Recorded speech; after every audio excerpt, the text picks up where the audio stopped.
Hi, thanks for stopping by my channel. This is Anna's Aqua Home, and today we're going to be making this notebook pen holder.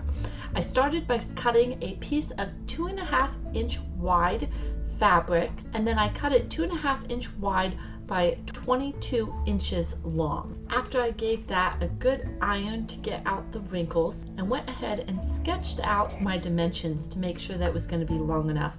And I did the elastic at 9 inches long. I love to have a scrap piece of material nearby just so that I can write down my measurements as I'm working with it. Now, when it comes to folding it, there's a specific way I needed to fold it so that I could make this work.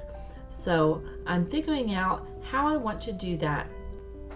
I want the back of my pen holder to be around 6 inches long, and then I want the flap that goes over the front to be about 4 inches long.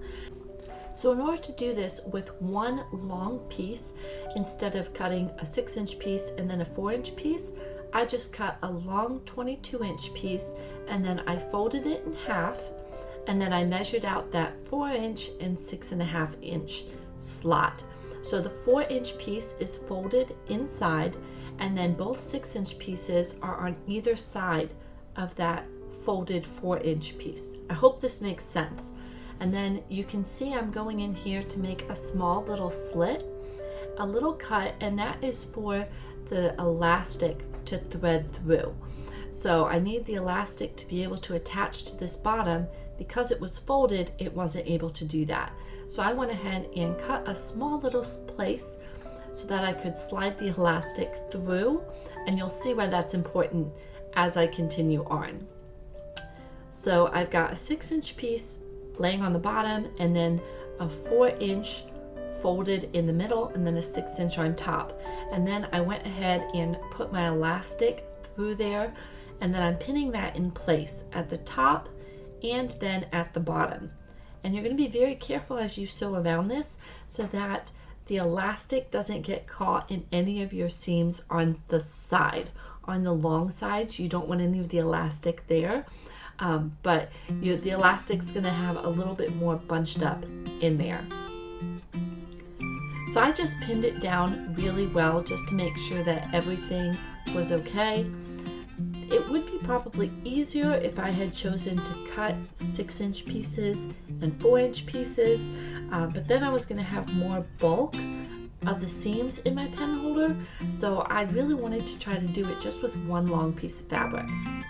So I'm going to sew all the way around, leaving an open spot there, and that is to turn it inside out. I'm really hoping you can see more. I'm struggling to explain exactly how I did it, so hopefully if you're watching, it makes more sense. Now that it is sewn and there's a place for turning it inside out, I'm going to clip off the excess threads and go ahead and trim all the corners. This just reduces the bulk in the corners as we're turning it inside out. And then if you didn't see as I sewed, I made sure to back stitch and really go over where the elastic attached several times just to give that more reinforcement. So now it's time to flip it inside out. Now there are going to be 4 layers of fabric, and you are just going to grab one layer and then put the other 3 layers to the other side. I hope that makes sense. You don't want to put 2 layers and 2 layers on either side, but put 1 layer on one side and pull the other 3 layers through the opening.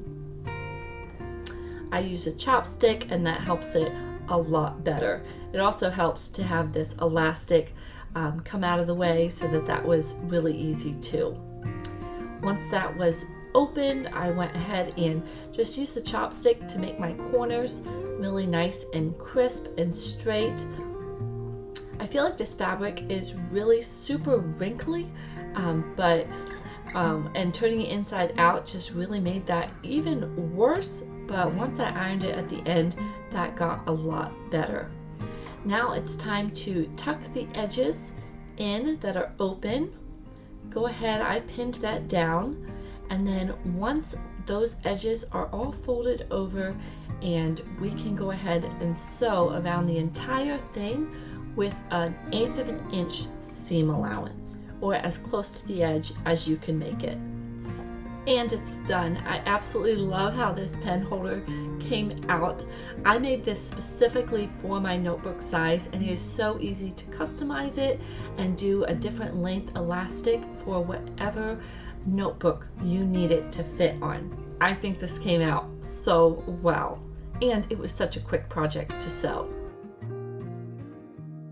Here it is. It came out so cute. No longer will I be sticking it on the edge trying to pull that off. It is just so nice. I used a solid fabric since the pattern on my notebook was like so intricate with a bunch of different ones, but I kind of want to go and get a couple plain notebooks and then really do some fun fabrics for the pen holder. That would be really awesome. And what I like is you can see I have a strap on my notebook, but once I open it, this stays on. So I can still open it and keep my pen nice and secure there. One thing I was thinking of is I have these iron-on little iron-on appliques, and I thought that would be really cute. Maybe if I like put them on here like so.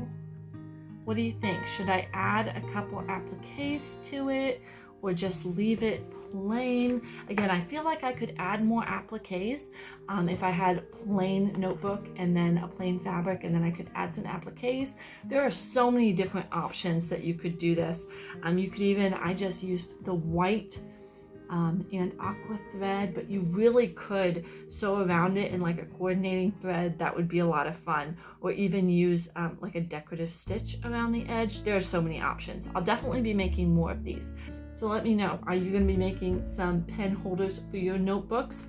If so, definitely let me know in the comments, and let me know if you like the size, if you think it should be bigger, smaller, whether I should do the appliques or any other ideas. Thanks so much for stopping by. I hope you enjoyed the video, and I hope you come back later. Bye.